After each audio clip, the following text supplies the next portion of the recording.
Assalamualaikum warahmatullahi wabarakatuh. Innal hamdalillah nahmaduhu wa nasta'inuhu wa nastahdihi wa nastaghfiruh. Wa na'udzu billahi min syururi anfusina wa min sayyiati a'malina. Man yahdihillahu fala mudilla lahu wa man yudlilhu fala hadiya lahu. Walan tajida lahu waliyan mursyida. Asyhadu an la ilaha illallah wahdahu la syarika lah wa asyhadu anna Muhammadan abduhu wa rasuluh. Arsalallahu rahmatan lil alamin bil mu'minina raufur rahim. Allahumma shalli wa sallim wa barik ala abdik wa rasulika Muhammadin wa ala alihi wa ashabihi wa man tabi'ahum bi ihsanin ila yaumiddin.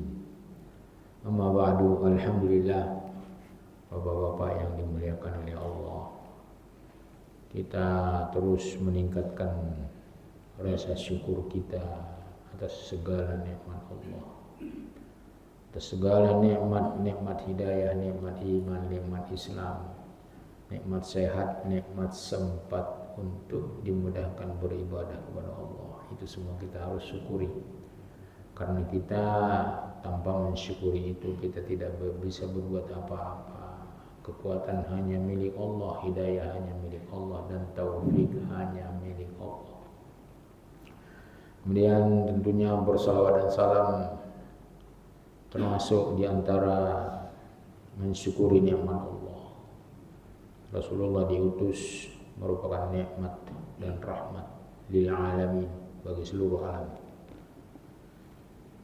Baik Bapak-bapak, untuk meningkatkan rasa syukur kepada semua nikmat-nikmat Allah, kita coba pada malam hari ini melihat sejarah nikmat-nikmat yang telah pernah diturunkan oleh Allah kepada Bani Adam.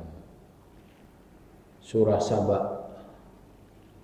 Surah Saba mulai dari ayat 15, 16, 17 sampai 18 atau 19. A'udzu billahi minasyaitonir rajim.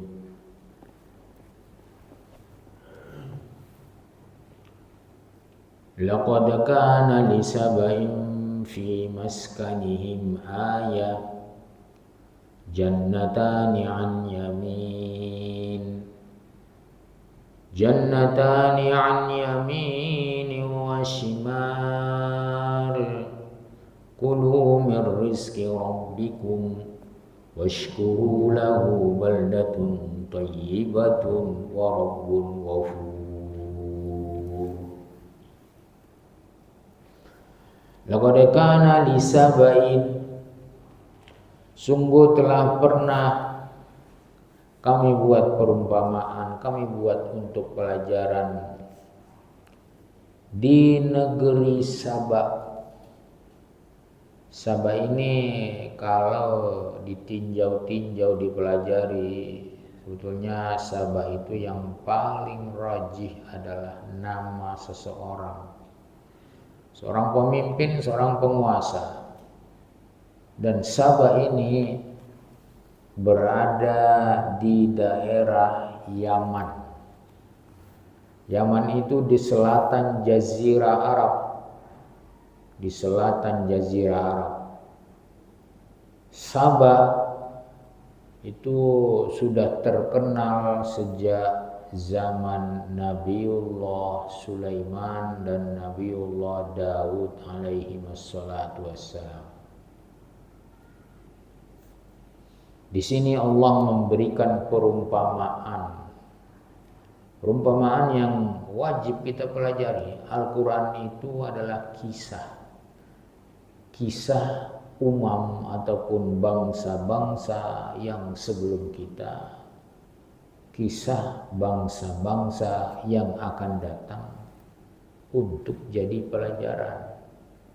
Jadi ada 3 inti isi Al-Quran itu yang buat Rasulullah, merupakan penguat imannya, penguat daya juangnya untuk meninggikan kalimat la ilaha illallah dan mendakwahkan agama yang hak yang dibawanya seperti rasul-rasul yang sebelumnya. Jadi itu cerita itu linusabbit bihi fuadak, supaya fuad, pikiranmu, daya juangmu mantap untuk berjuang menyampaikan risalah. Kemudian ada hukum-hukum syariah, ada hukum-hukum syariah, dan ada asma, nama dan sifat-sifat Allah. Jadi pada dasarnya tiga inilah isi Al-Quran yang kita pelajari, yang kita dapat sebagai rahmat lil alamin. Laqad kana, sungguh telah ada kisah li Sabain, di negeri Saba. Kalau dikaitkan dengan Nabi Sulaiman, Nabi Daud, Nabi Sulaiman lah, Nabi Sulaiman putranya Nabi Daud, Nabi putranya Nabi Daud raja, penguasa, kaya, kuat. Putranya Nabi Sulaiman kuat, penguasa, kaya, menguasai bukan hanya manusia, menguasai makhluk-makhluk yang di sekitarnya. Kita katakan makhluk, ya memang makhluk. Burung dikuasai, singa binatang dikuasai, semut pun dikuasai, jin pun dikuasai, angin dikuasai. Semua makhluk-makhluk Allah yang di sekitar Nabi Sulaiman, Allah mengizinkan untuk dikuasakan kepada Nabi Sulaiman, untuk diperintahkan semua tunduk kepada Nabi Sulaiman. Ada kaitannya dengan Saba. Saba, kalau di dalam sejarah-sejarah yang kita baca, ada seorang penguasa di sana, wanita namanya Bilqis, Ratu Bilqis. Tapi ini tidak ada dalam sejarah hadis Rasulullah SAW. Nama ini tidak ada. Hanya disebut Saba, penguasa Saba, Ratu Saba ada. Tapi namanya tidak ada disebut di dalam Al-Quran dan di dalam hadis-hadis. Boleh kita katakan Bilqis. Fi maskanihim, di Saba itu, di tempat mereka tinggal. Maskan artinya tempat tinggal. Sakanun tempat tinggal, maskan tempat tinggal. Di tempat tinggal mereka, di negeri mereka itu ada suatu tanda-tanda kebesaran Allah. Tanda kebesaran Allah jangan hanya jadi tanda, kita harus pelajari dan syukuri. Nah, ini dia kalau tanda-tanda kebesaran Allah. Wa min ayatihi an khalaqa lakum min anfusikum. Dari tanda-tanda kebesaran Allah, Allah menciptakan pasangan-pasangan kalian. Nah, ini tanda kebesaran Allah. Tapi jangan hanya jadi tanda, syukuri. Allah menciptakan apa yang kita inginkan. Pasangan ada. Allah menciptakan anak-anak ada. Jadi itu disyukuri maksudnya, supaya nikmat-nikmat itu yang merupakan tanda kebesaran Allah, keagungan Allah, itu akan bertambah dan bertahan pada kehidupan kita.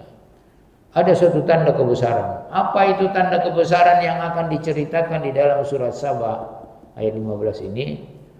Jannatani an yaminin wa shimal. Tanda-tanda kebesaran Allah itu adalah Allah menciptakan dua jannah, dua kebun subur, dua surga. Jadi jannah itu boleh dikatakan surga karena dia penuh dengan subur, kayu-kayu subur, pohon-pohon subur, buah-buah yang subur-subur, yang lebat-lebat.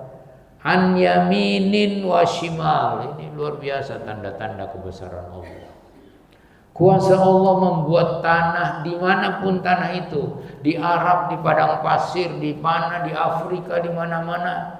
Allah Maha Kuasa untuk menjadikan tanah itu suburkah atau tidak suburkah? Ada sumber airkah? Ada sumber tambangkah? Ada sumber dasar tanah? Ada sumber alamnya? Sumber gasnya? Sumber apa? Itu kuasa Allah. Tidak ada campur tangan kuasa manusia. Gak ada manusia bisa bikin emas. Gak ada manusia bisa bikin minyak. Gak ada. Semuanya milik Allah, kekayaan Allah. Dan Allah Maha tahu kepada siapa Dia izinkan tanda-tanda kebesaran ini untuk diberikan, dikaruniakan.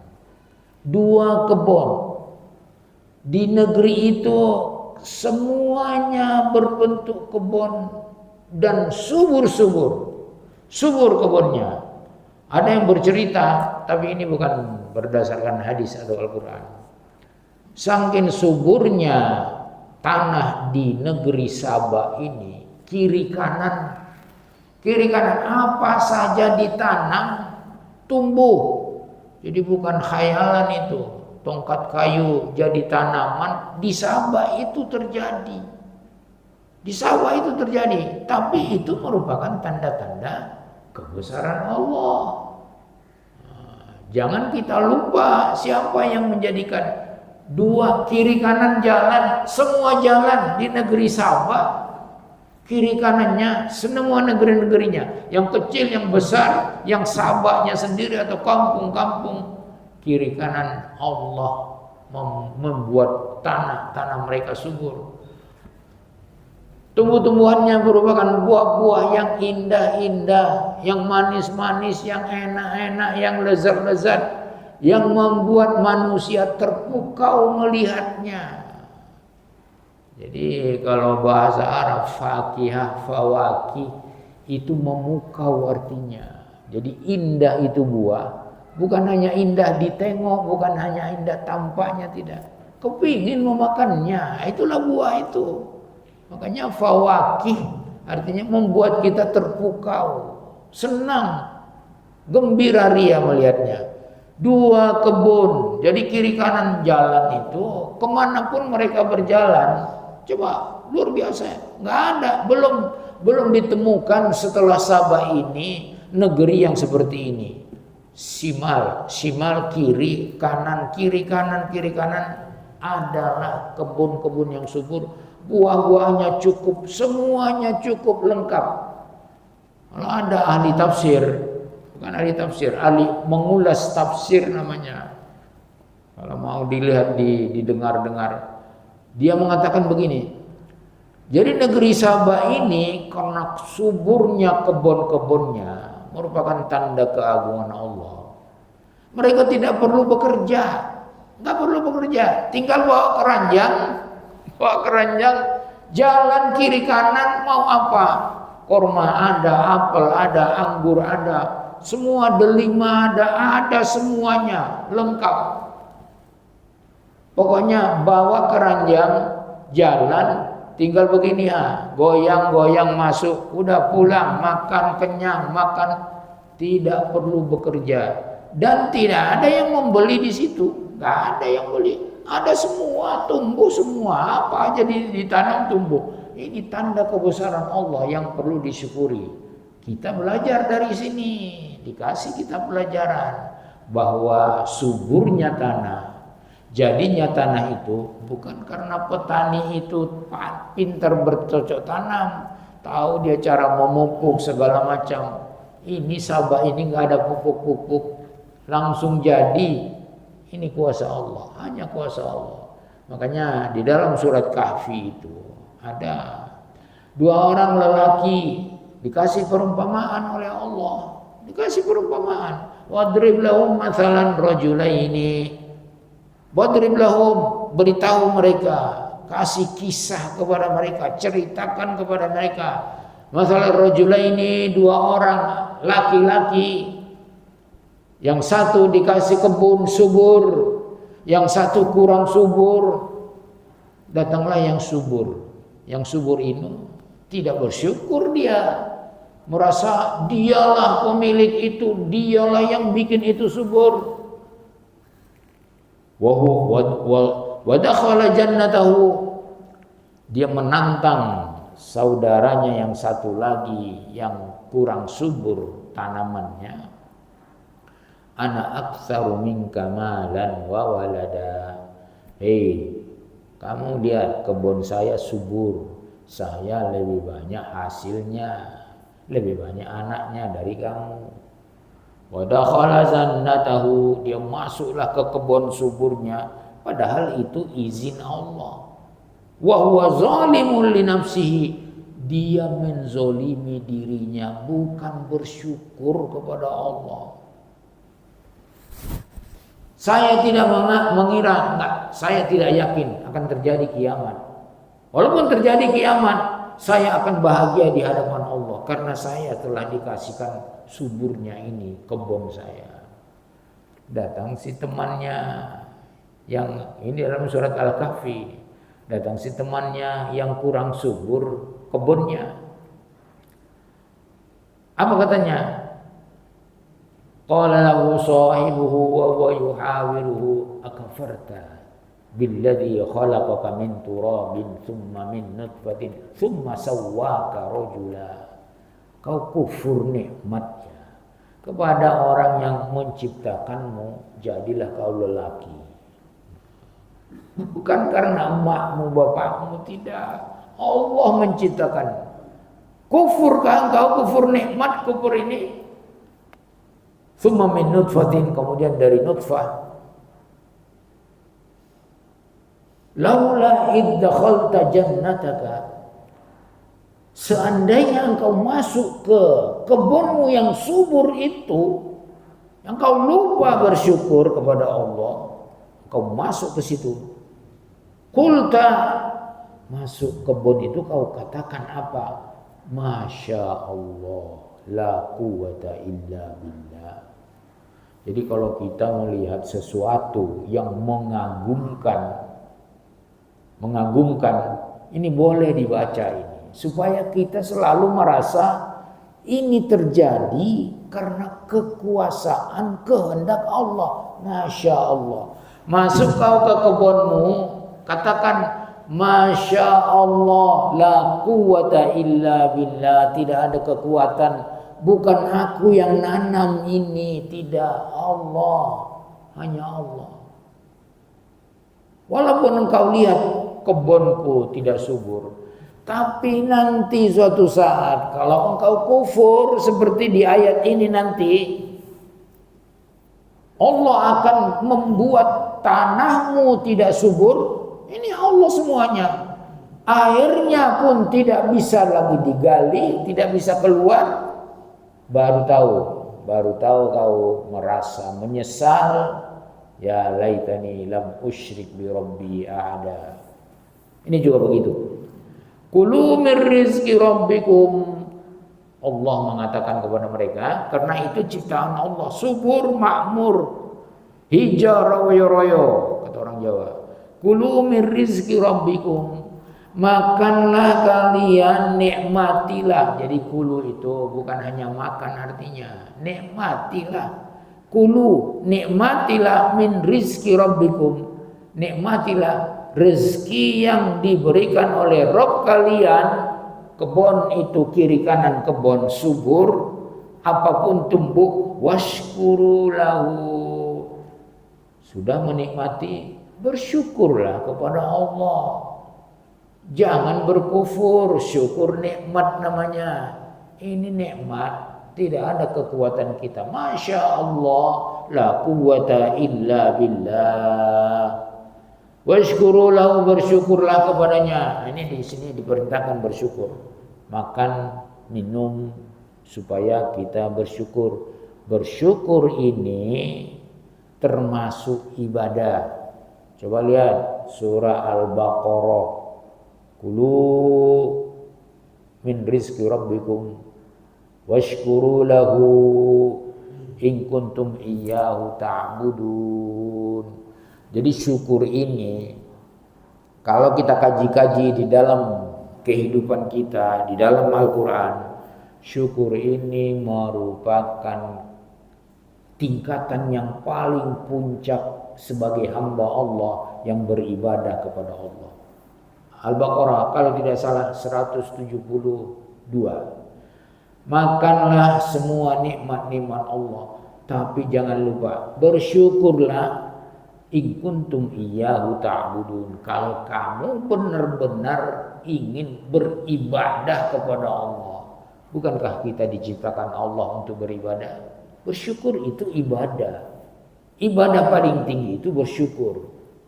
Wattaqullah laqad nasarakumullahu bi badrin wa antum adillah wattaqullah la'allakum tashkurun.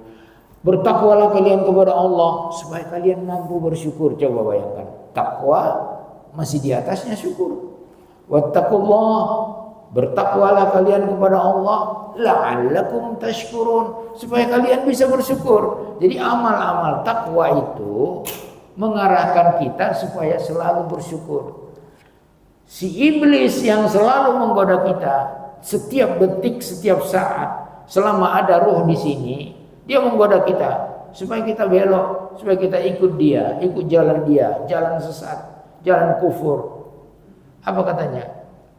Saya akan datang menggoda hamba-hambamu yang kau perintahkan aku sujud kepada Adam ini. Keturunannya akan saya goda.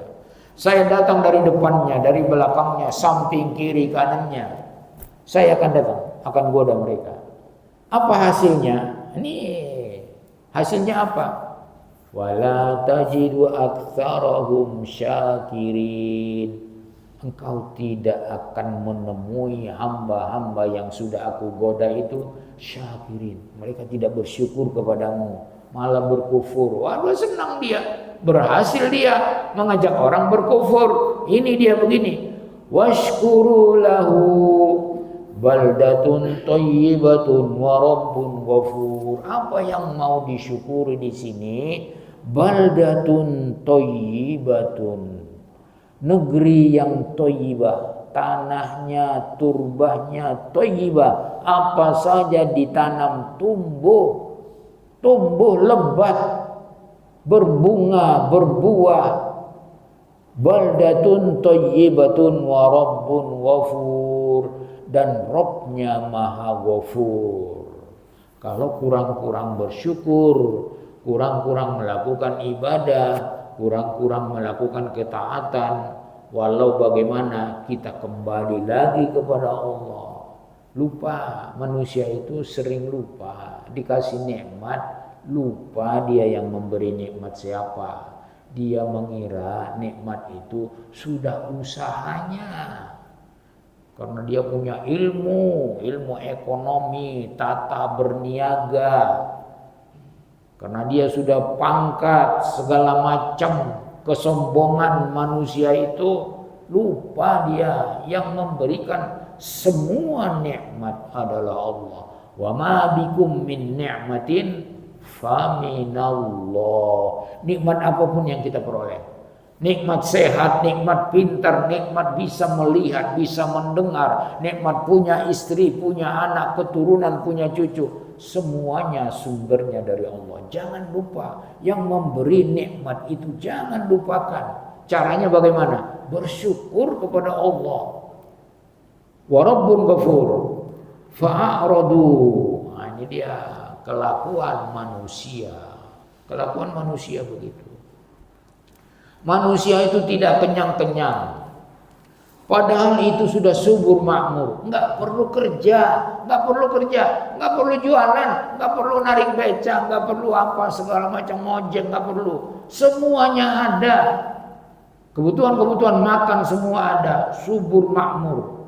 Tapi mereka fa'aradu, mereka berpaling dari bersyukur. Itu dia manusia itu begitu. Allah Maha tahu tentang manusia. Tentang kita ini Allah lebih tahu dari diri kita sendiri.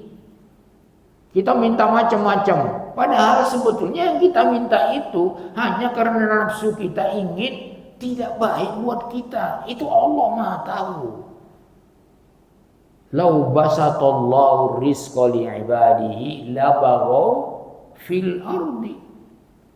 Kalau Allah, seandainya Allah, semua yang kita minta dikasih Allah, tapi tidak, Allah Maha tahu. Jadi wasi'un alim itu Allah Maha tahu, wasi' rezekinya banyak, tapi alim kapan dia kasih, alim Allah. Kepada siapa dia kasih, alim Allah Maha tahu. Kalau Bani Adam ini semakin dikasih, semakin angkuh dia, semakin sombong dia, semakin lupa dia kepada Allah, lupa dia bersyukur. Innal insana la yatgha. Nah, ini dia di dalam surat Al-Alaq, Iqra. Innal insana la yatgha. Manusia itu biasanya, kebiasaan manusia itu begitu. Dia itu kalau sudah melihat dia kaya, nggak butuh orang lain, nggak butuh Allah, layatgha.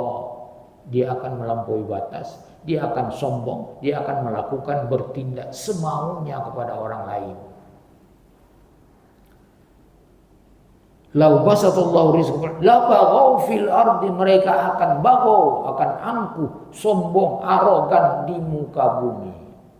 Begitulah angkuhnya Qarun. Qarun angkuh, dulunya pengikut Nabi Musa.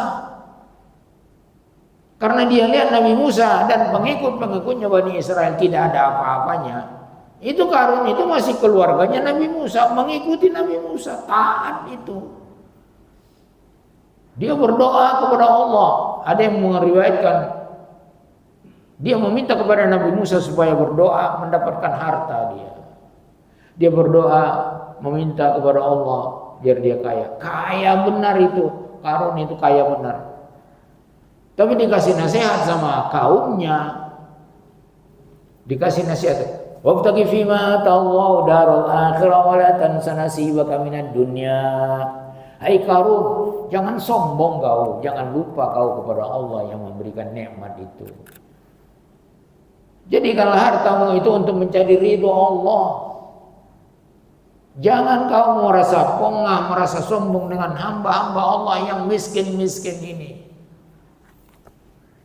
Cari bekal akhirat. Wala tansau nasibaka minad dunya wa ahsin kama ahsanallahu ilaik. Wa ahsin, berbuat baik kepada orang lain yang membutuhkan, yang lemah-lemah. Kama ahsanallahu ilaik, seperti Allah telah berbuat baik kepadamu, dikasihnya semuanya, hartamu banyak. Kuncinya saja tidak bisa dibawa oleh 9 orang yang gede-gede, orang Arab. Tapi apa katanya? Dinasihati nggak terima karena sudah merasa kaya. Apa katanya? Innama utituhu ala ilmin indi. Kata si Qarun yang kaya itu tadinya miskin. Ini semua kekayaan ini utituhu ala ilmin indi, karena aku pintar. Ini dia tadi kita sudah katakan.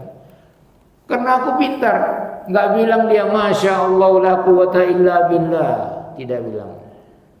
Manusia itu tadi kalau sudah minta, kalau sudah ini sudah punya, tidak puas-puas, tidak bersyukur-syukur. Inilah fa'aradu, mereka tidak bersyukur, tidak puas-puas dengan nikmat yang diberikan oleh Allah. Padahal belum pernah terjadi seperti itu di negeri manapun menurut Al-Quran, belum pernah terjadi. Fa'arudu, mereka tidak mau bersyukur. Fa'arsalna alaihim sailal harimi, kami utus, kami suruh pasukan kami. Pasukan Allah itu banyak. Malaikat iya, air banjir iya, apalagi belalang iya, tikus iya, kodok iya, darah iya, semuanya pasukan-pasukan Allah. Kami kirimkan kepada mereka yang tidak mau bersyukur tersebut, tidak mau puas dengan nikmat-nikmat yang telah diberikan oleh Allah. Sailal arimi, banjir besar yang namanya al-arim. Coba tadi subur, sungainya ada, dibendung untuk pengairan segala macam, subur jadinya. Mereka tidak bersyukur. Ini pelajaran ini. Pelajaran tidak bersyukur. Ingat, ini Allah mengutus banjirnya. Wa baddalnahum, kami ganti, kami tukar, kami habiskan kebun-kebun yang subur tadi. Wa baddalnahum bi jannataini dzawatai ukulin. Kami ganti tadi kebun yang subur itu karena mereka tidak bersyukur. Bukan apa-apa, Allah juga tidak melakukan kezaliman kepada hambanya. Karena tidak bersyukur, kami ganti dia dengan 2 kebun zawatai ukulin hamtin yang mempunyai buah yang pahit. Coba bayangkan, kuasa Allah. Jangan dikira kita ini yang melakukan itu. Jangan. Kuasa Allah. Ini langsung. Dawatai ukulin amlin wa aslin, dan pohon-pohon cemara, wa syai'in min sidrin qalil, dan buah ataupun daun pohon bidara yang sedikit sekali, tidak ada manfaatnya lagi. Tadinya tinggal bawa keranjang, sekarang tidak ada makan. Porak-porandalah penduduk Sabah itu yang tadinya makmur, kaya raya, subur makmur, sekarang tidak punya apa-apa. Mereka porak-poranda. Datang banjir yang namanya bendungan Ma'rab. Ada bendungan Ma'rab di situ. Itu sudah hancur, tidak ada lagi cocok tanam di sana, tidak ada lagi tumbuh-tumbuhan. Dzalika jazainahum, begitulah kami balas orang-orang yang tidak bersyukur. Dalam surat Ibrahim ayat 7 dikatakan begitu.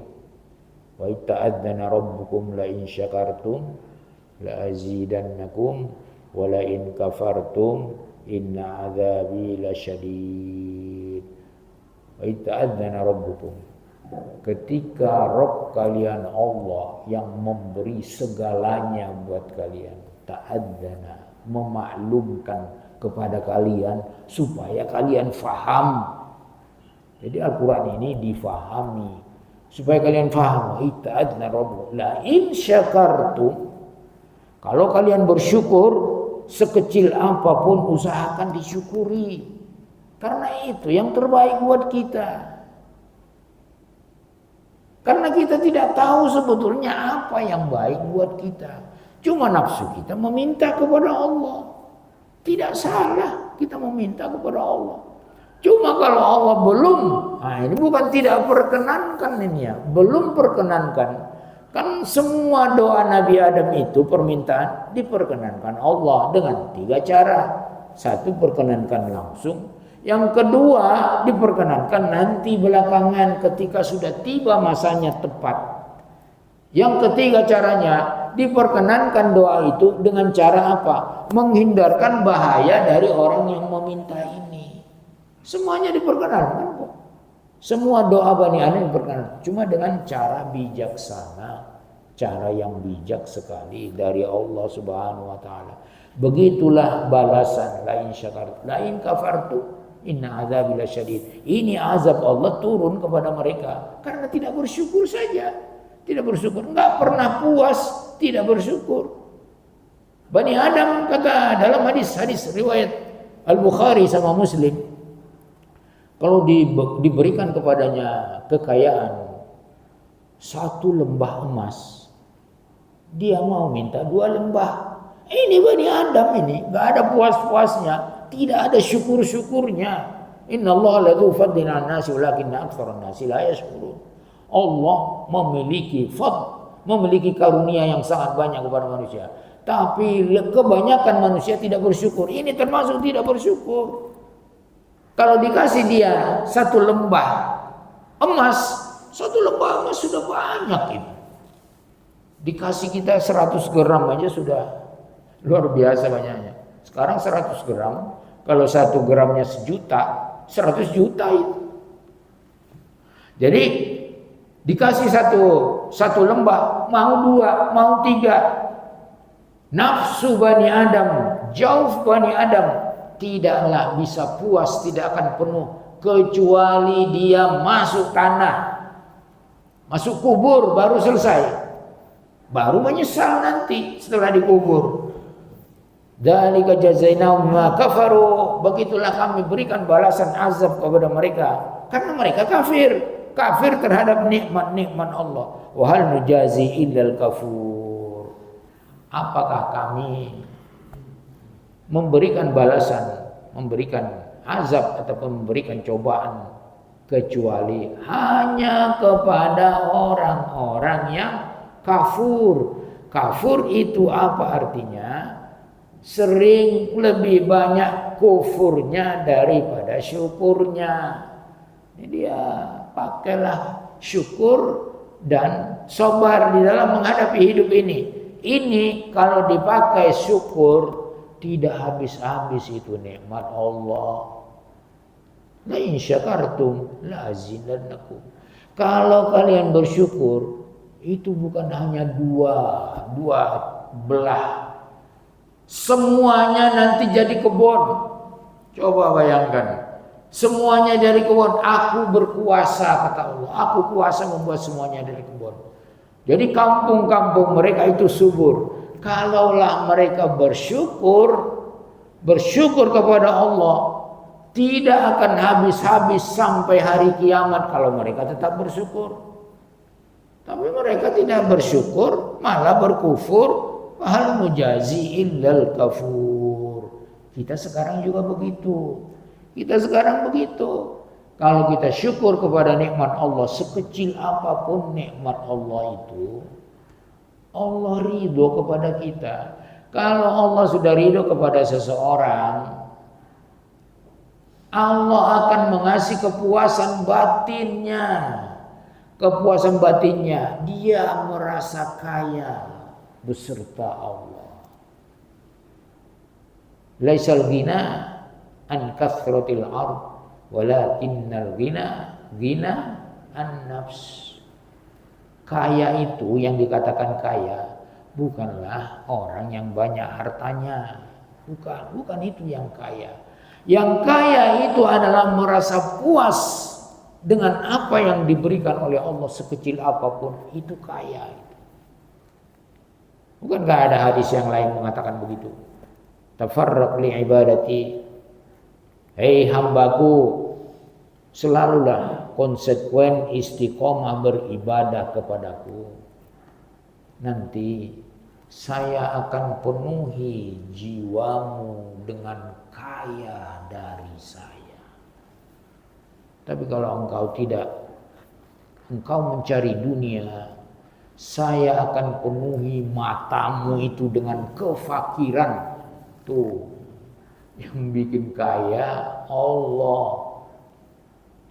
Huwal ghani, Allah yang membikin kaya. Wa wajadaka ailan fa aghna.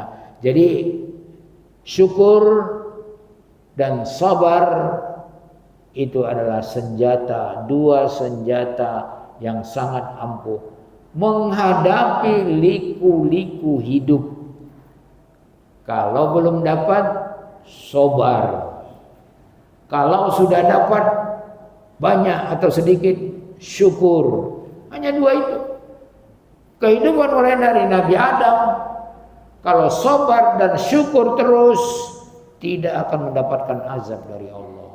Sabar, syukur, sabar, syukur. Ini dua senjata. Ajaban.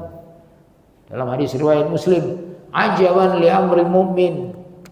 Semua urusan mukmin itu baik buat dia. Tidak ada terjadi yang begini kecuali hanya untuk mukmin. Apabila dia mendapatkan sesuatu yang enak, yang dia minta, yang disenanginya, dia bersyukur. Apabila dia mendapatkan sesuatu yang tidak enak, tidak disukainya, dia bersabar. Inilah senjata kita. Dua senjata yang disarankan oleh Rasulullah untuk kita pakai, sabar dan syukur. Demikian, kalau ada pertanyaan silakan.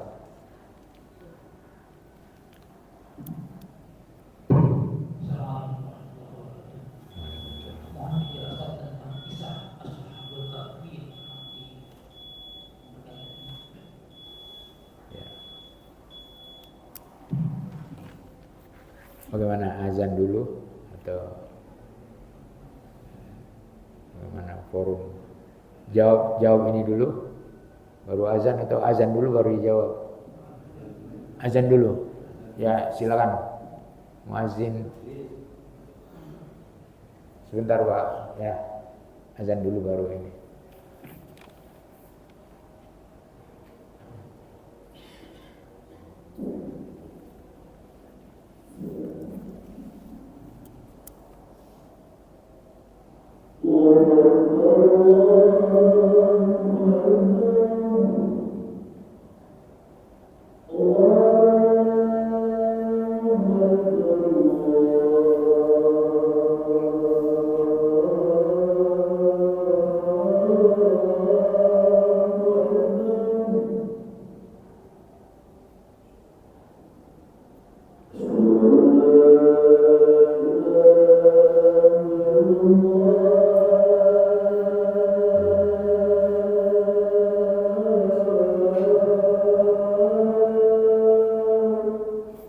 Asyhadu an la ilaha illallah wahdahu la syarika lahu wa asyhadu anna la haula wa la quwwata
illa syarika lahu.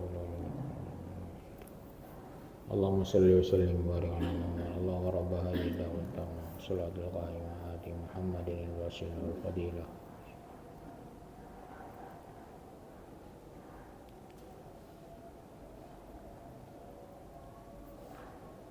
Baik, ini akan kita jawab tentang kisah Ashabul Kahfi. Betulnya panjang ini, kita ringkas saja begini. Ashabul Kahfi adalah penduduk Al-Kahf. Kahfi itu cave. Orang Inggris bilang cave. Kahfi, mereka mengambil dari bahasa Arab. Kahfi itu adalah gua. Gua di sana di celah batu di atas gunung. Ashabul Kahfi adalah yang lebih jelas 7 orang pemuda semuanya. Tidak ada yang sudah kawin, tidak ada wanita. Dan 1 ekor anjing. 7 pemuda ini punya kelebihan. Kelebihannya apa? Imannya kukuh. Raja yang menguasai ketika itu menyuruh mereka kafir, kalau tidak dibunuh. Mereka tidak terima. Mereka lari dengan meminta pertolongan dari Allah supaya mereka dilindungi. Allah memberikan ilham kepada mereka, kalian lari masuk kahfi, saya yang menolong, saya yang melindungi. Masuklah mereka ke tujuh-tujuhnya itu. Sab'atun wa thaminuhum, masuk ke kahfi, naik gunung sedikit, masuk ke kahfi. Kahfi itu, gua itu tidak seperti gua di kita, celah batu. Ada sinar matahari. Mereka di sana ditidurkan oleh Allah. Tidurnya tidak semalam dua malam, 300 tahun. 300 tahun miladiyah, 309 tahun hijriyah. Nah, gitu perhitungannya. Coba bayangkan kuasa Allah. Kenapa mereka ditolong, dilindungi oleh Allah? Karena mereka beriman. Karena iman yang kukuh. Karena kalau mereka ketangkap oleh raja yang menyuruh mereka masuk ke agamanya raja itu, sedangkan agama raja itu kafir, syirik, mereka akan dipenggal, dibunuh. Makanya mereka minta kepada Allah, wahayyi lana min amrina rasyada. Id awal illal kahfi wa qalu rabbana hab lana min ladunka rahmah. Ini doa mereka. Hab lana min ladunka rahmah. Berikan kami rahmat-Mu ya Allah. Kalau sudah rahmat itu perlindungan, rezeki, semuanya dapat. Mereka ditidurkan oleh Allah selama 309 tahun tanpa ada yang mengganggu. Tanpa ada yang mengganggu. Dan Allah membolak-balik mereka supaya tidak membusuk bagian yang ditiduri. Bolak-balik. Dan Allah menyinari mereka dengan matahari supaya mereka itu tetap segar. Bangun-bangun 309 tahun tidur, nggak makan, nggak minum, tapi hidup terus. Bangun-bangun bisa jalan. Bayangkan. Bisa jalan, temannya bilang, hei, siapa di antara kita yang berani mencari makan ini? Baru terasa lapar setelah 309. Ini duitnya. Padahal duit itu 309 tahun yang lalu. Udah sembunyi-sembunyi karena menurut dia baru ketiduran. Takut raja ini dia mencari makan, mencari makanan mau dibeli. Takut raja itu ketemu dia. Kan mereka bilang, jangan ada yang tahu ya kau keluar ini. Jangan ada yang tahu. Iya, selip sana. Dia beli sesuatu. Dia melihat tidak sama lagi dengan yang dulu waktu ditinggalkan mau tidur di kahfi. Apa kata orang? Ini duit kapan ini? Kata yang jual-jual. Enggak tahu saya. Siapa kamu? Oh, tambah takut dia, kabur. Masuk lagi dia ke kahfi. Nah, ini kisahnya begitu. Beriman, kokohkan iman, amal soleh, Allah yang melindungi kita. Allah yang melindungi keluarga kita, Allah yang melindungi zuriyah kita. Ini dia. Jadi kisah Al-Kahfi ini itulah kesimpulannya.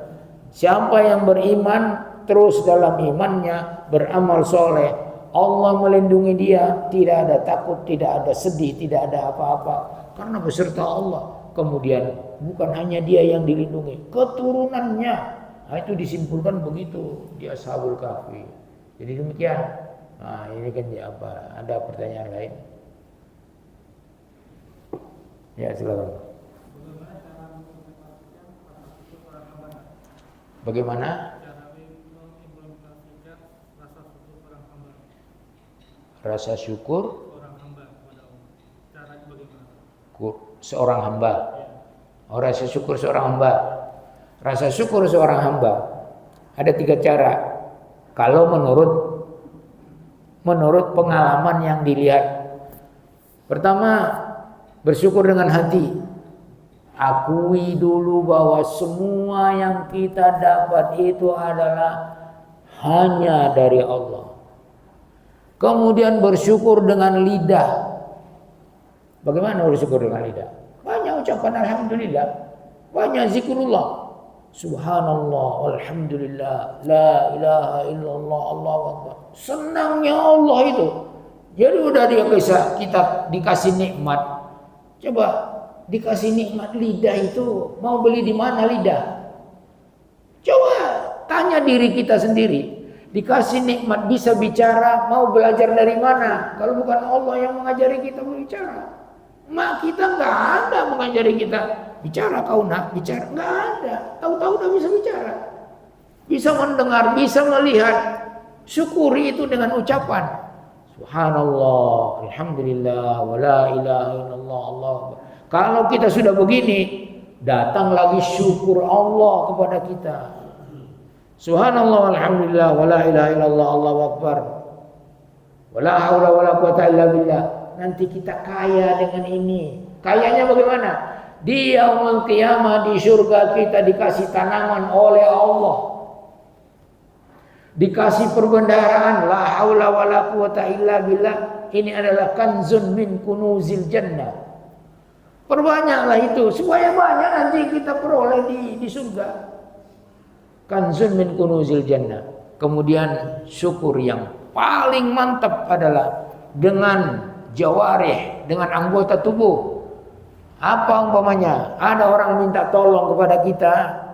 Minta tolong apa? Angkatkan barang saya, angkat. Itu jawarih namanya, bersyukur. Ya Allah, Engkau telah memberikan aku kekuatan, aku tolong orang yang tidak kuat. Nah, itu namanya syukur. Ya Allah, Engkau berikan kepada aku harta, aku tolong orang yang belum sedekah, infak, zakat, sedekah.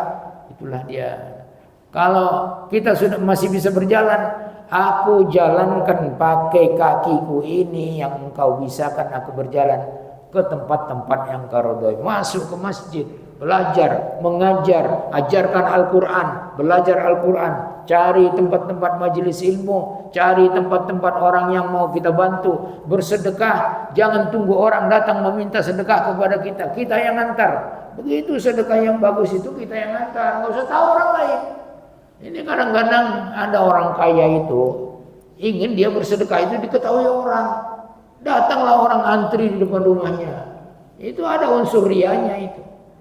Bersedekah itu apa bunyinya? Wa atuz zakata. Kamu yang ngasih. Cari orang yang pantas menerima gitu. Cari. Ada orang itu tidak mau meminta karena malu. Dia punya wibawa. Itu yang dicari, yang tidak meminta itu. Jadi la yas'aluna nasa apa? Mereka tidak meminta-minta kepada orang karena mereka malu. Nah, itulah yang dicari, itu yang dikasih. Mau kasih zakat, mau kasih sedekah. Jadi gitu. Jadi 3 cara. Caranya yang pertama dengan kolbu. Nyatakan dulu kepada Allah, ya Allah, ini memang nikmat darimu. Kemudian dengan lisan. Orang yang bersyukur dengan lisan luar biasa. Di sisi Allah. Kita makan ini. Bapak makan ini banyak. Bismillah, makan. Setelah makan, apa yang dibaca dengan lisan? Alhamdulillah. Diampuni Allah dosa kita. Diridhoi Allah kita. Coba, kecil tapi besar di sisi Allah. Jadi jangan dianggap syukur dengan lidah itu kecil, tidak. Hanya membaca alhamdulillah setelah makan dikasih Allah nikmat makan. Allah ridho kepada kita. Kan mudah mencari ridho Allah dengan syukur namanya, dengan syukur. Demikian, selesai sudah? Ya selesai. Wallahu a'lam bishawab. Wabillahi taufiq wal hidayah. Subhanakallahumma wa bihamdika asyhadu an la ilaha illa anta astaghfiruka wa atubu ilaik. Wassalamualaikum warahmatullahi wabarakatuh.